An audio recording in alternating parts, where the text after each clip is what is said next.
Aray, hola mga Bex.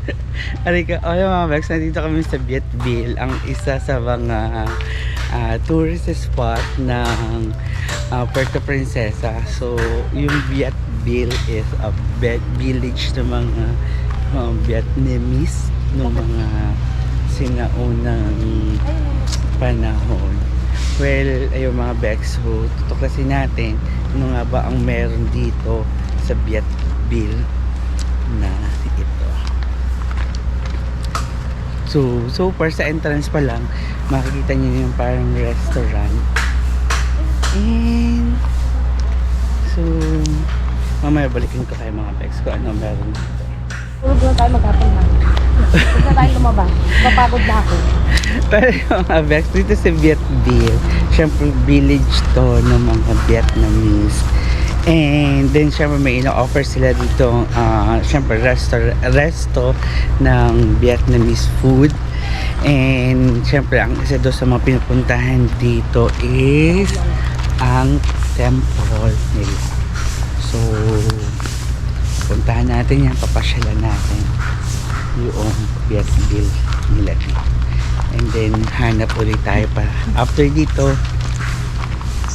hanap ulit tayo. Okay.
So mga Bex, nandito na tayo sa temple. So ayan. So ito yung Vietnamese temple, ang Vietbil kung tawagin.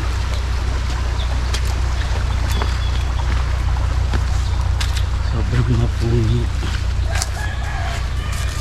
And papakita ko sa inyo. Huli yung mga Bex. So ito na yung temple nila. So pakita ko na sa inyo.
So mga Bex, ayan yung Buddha nila. So ito yung pinakasimbahan nila.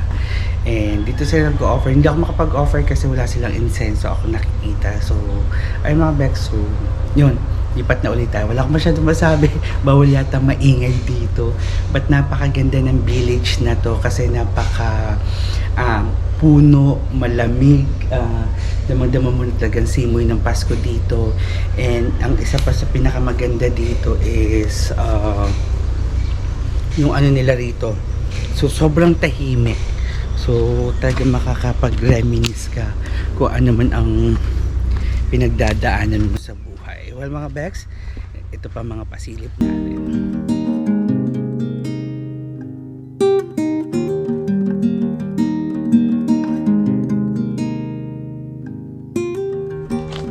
So yun ang mga Bex, tapos na tayo dito sa Vietville.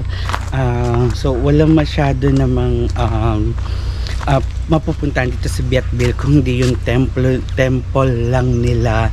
Syempre kung saan sila nag-o-offer ng mga prayers nila dito sa temple ng Vietville. And dahil sa mga chika-chika, sa mga chismis, ang Vietville daw is yun, nung sinaunang panahon, ayan. So dito nanirahan sa Palawan ang mga Vietnamese. So kung mapapansin ninyo or makikita ninyo, may mga ibang food na ino-offer dito sa Puerto Princesa na more on similar sa mga Vietnamese food. So dahil yon sa mga nanirahan dito na mga refugee na Vietnamese nung unang panahon dito sa Palawan, sa Puerto Princesa. So yun lang ang aking konting kaalaman. Pero syempre dahil chismosa tayo, magre-research tayo. Ayan, ipapakita kayo yung mga history yan dyan sa habang napapanood nyo yung video nito.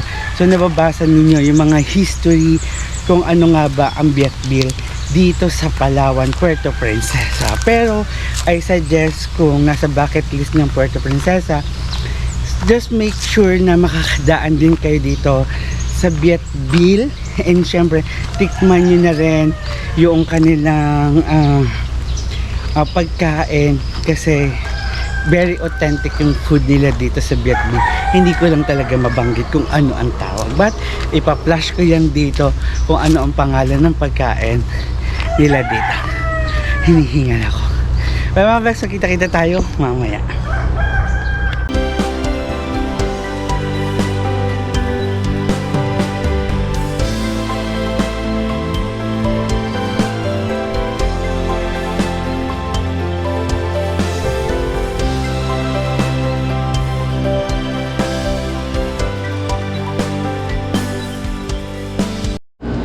Alam mga Bex, ayan, nandito kami ngayon sa Puerto Princesa. So, hindi na ako masyado nag-vlog dito. And kasi sobrang pagod na, hindi na rin ako intro kanina. Well, ayun nga mga Bex, no, gusto ko lang, ano ba to? Sabihin sa inyo na meron isang solid supporter na matagal ko na siyang kakilala, matagal ko na rin siyang kaibigan sa Facebook pa lang. And matagal na rin kami nagkaka-chat.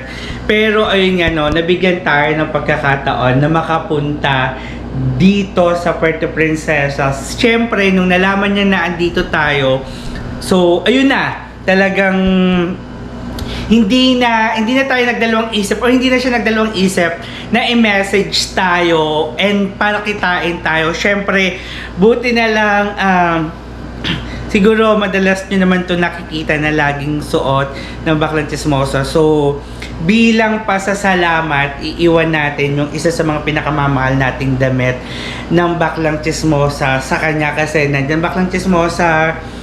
For sure, hindi naman niya to maisusuot kasi Marites ka ba? Ano ang latest, ayan. And, ngayon nga, so, iiwan natin to sa kanya kasi wala naman tayong pwede nang iwan sa kanya. And for sure, and I think na hindi naman niya to, kung isusuot man niya to, salamat, pero siguro baka yung asawa na lang niya yung magsusuot nito. And, ayun, tatawagin natin si Sir Alex Santer Palabaw. Ayun ang pangalan niya, Sir Alex. So, ayun, nandito siya, nagpunta siya rito, nag-effort siya. nakitain tayo. Syempre, bilang isang pasasalamat, ayan si Sir Alex Palabaw, ayan, isang solid na supporter ng Sowert family. Sir Alex, ano ba? Ito may iwan ko sa'yo. So, bilang isang pasasalamat sa pagsuporta sa isang baklang chismosa at hindi ka nagdalawang isip na magtiwala at magbigay suporta sa isang baklang chismosa. And sana magustuhan mo ang simpleng remembrance ng isang baklang chismosa. Sobrang mahal na mahal ko ang damit na to. And alam ko naman na lagi mo to nakikitang lagi to kong suot kasi sobrang na-appreciate ko kasi Sir Alex, ang damit na to, ito ang kauna-unahang damit ng baklang chismosa. So sana tanggapin mo at Thank you. ayan. Thank you. Maraming salamat. Thank you. Ayan, Sir Alex, baka ang gusto mo sabihin sa ating mga ka-Sowert family? Baka may gusto kang sabihin? Sa mga kasunod dyan, stay put lang lagi. Ingat palagi. Ayan. Pag nagpasyal kayo dito, chat lang kayo. Oy, mga Bex, mga ka-Sowert family, sabi nga pala sa akin ni Sir Alex, kung papasyal kayo dito sa Puerto Princesa, ayan, so sasagutin dyan daw yung tutulugan ninyo. And syempre kasi most of the time naman, nasa field naman, nasa labas naman tayo, at marami siyang mga spot na pwedeng paggawa ng mga content, na mga new content, new vlog. Yun nga lang, Sir Alex, wala lang time talaga. So, pero pangako babalik naman ako and yun. Thank you. So, yes Sir Alex, maraming salamat and Thank you. magkita-kita tayo soon. Bye mga Bex! Thank you.